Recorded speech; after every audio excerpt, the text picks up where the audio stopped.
Have you ever wondered why our numbers look and sound the way they do? I first thought about this when I was in elementary school. I was going through my why question phase, asking why about everything you can possibly think of. I probably voiced the questions a little more like, why do they look like that? Why do they sound like this? But I never actually got a clear answer to these questions, and I soon lost interest in numbers. Until about 25 years later. This is when I graduated art school. Now in art school, I was learning mostly conceptual art. This means I was learning how to express complex ideas visually. I learned that the best way to do this is to take every object, every image, every little mark that I make, and utilize it as a tool to express my overall idea or message. If that message was aggressive, I would use sharp, jagged marks, and I would apply them quickly and forcefully. If that overall message was gentle, I would use smooth, delicate marks. I would apply them softly, slowly. I learned that every mark I make, every movement that I use to make those marks plays a key role in expressing my overall idea or message. This is the most important lesson that I learned in art school, and I took it with me into my studio after I graduated. One day, I was in my studio, and I was wondering why the number 7 has 2 syllables, while the rest of 1 through 9 all only have 1. I was looking at the shape of a 7, and I was wondering how that shape relates to the meaning. And these questions brought me back to that question I had years before in elementary school. Why do our numbers look and sound the way they do? This time, I decided to look for the answer on my own. I learned a lot about where numbers come from and how they've developed over the years. But what I was looking for was a relationship between what our numbers look like and sound like and what they mean. And our current system does not have this relationship. So I decided to create a system that does. I'm going to share that with you now. This image is an image that I use as a template to make all of my numbers. Now, I'll start off with number 1. You can see it in that template up there in the top right. This is number 1. And this is number 2. So I can take number 1 and number 2, and I can put them together to make my next image. This image represents 2 plus 1. In other words, 3. You can't make any more numbers with those 2, so I add another one. This is 4.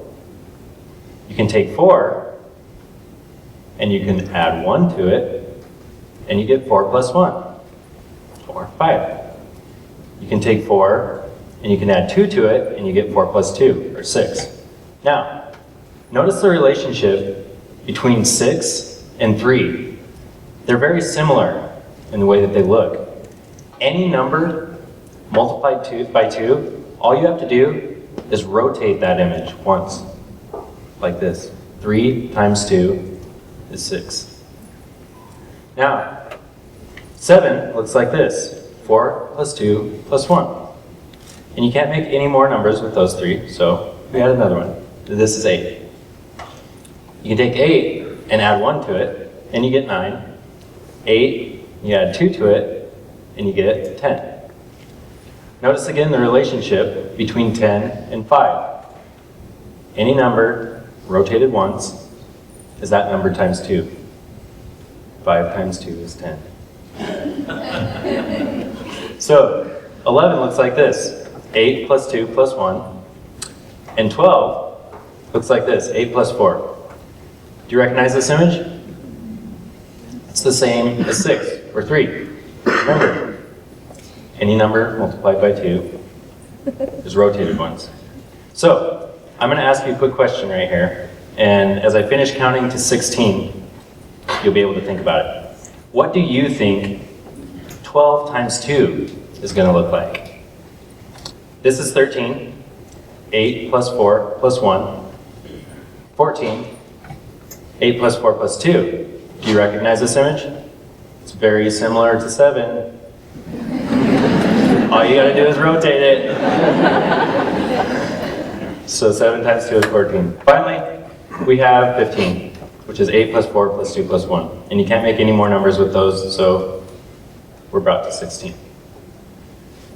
Here we have 12. How many of you believe or think that you have a good idea of what 12 times 2 might look like? Raise your hands.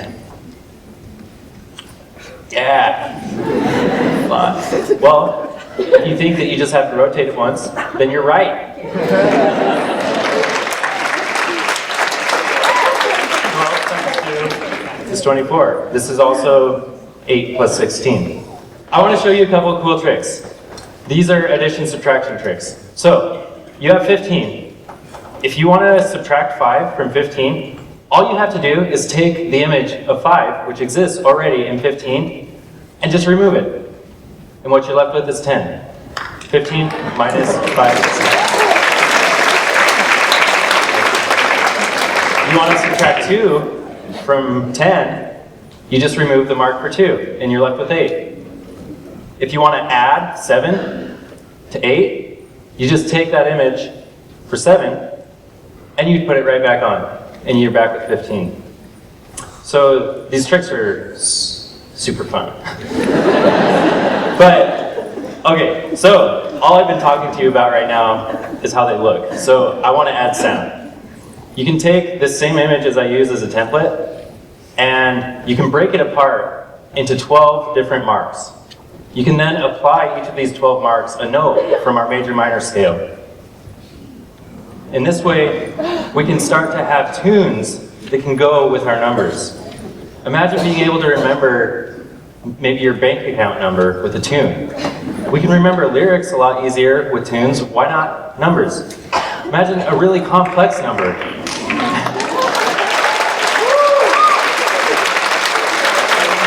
Imagine a really complex number like the number pi. We could have a tune to go with that. We would all remember so much more of this number than just 3.14. But I didn't want to stop there either. I wanted to take this further. These same 12 marks can be applied to a cube. You can be inside of a three-dimensional space, and you can feel where the numbers are. If you imagine me inside a cube like this, you may, like this could be 1, and if that's true, this one would be 8, and this would be 4, this would be 2. You can start to feel where the numbers exist spatially as well. When you can take all of these different learning mechanisms and combine them into one system, you have a really powerful learning tool.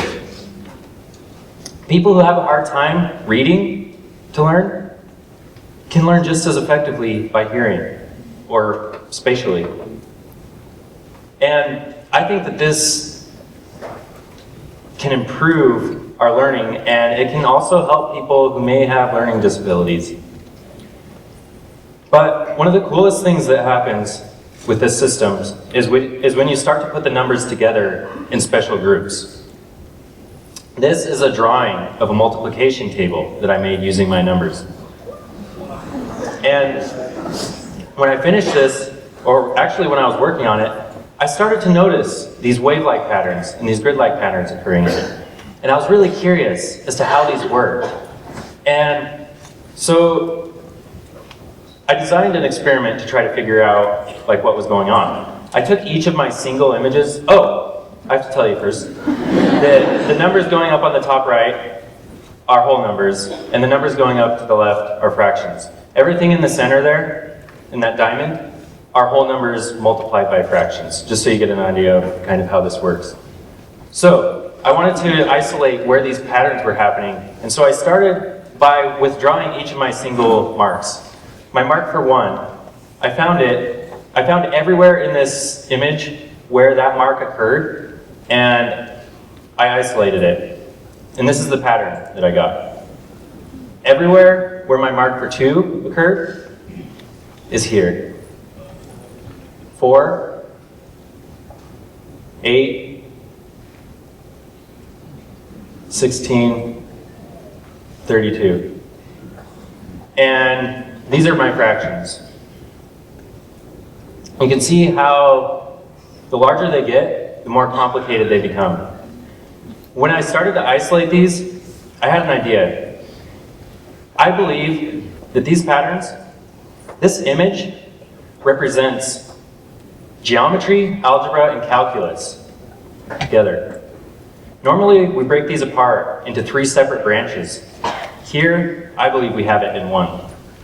When I had this idea, I started to recognize the potential, and I started branching out into different fields. I started recognizing patterns and relationships between this and things like computer science and physics, light waves, sound waves, gravity. But what's important here, it's not the science, it's not the math, it's not even the language. What's most important is that I challenged the underlying structure and foundation of an old and unquestioned system, our numbers. We, as people, need to be continuously questioning the building blocks that our most widely used systems are based upon. Economics, environment, education. What's a system that you feel needs improved? Maybe, no matter what we do, nothing ever seems to help this system. It could be because its building blocks can no longer support it. I say, instead of trying to build on it, instead of trying to improve it, tear it down and reinvent a completely new system that does the job better. Thank you.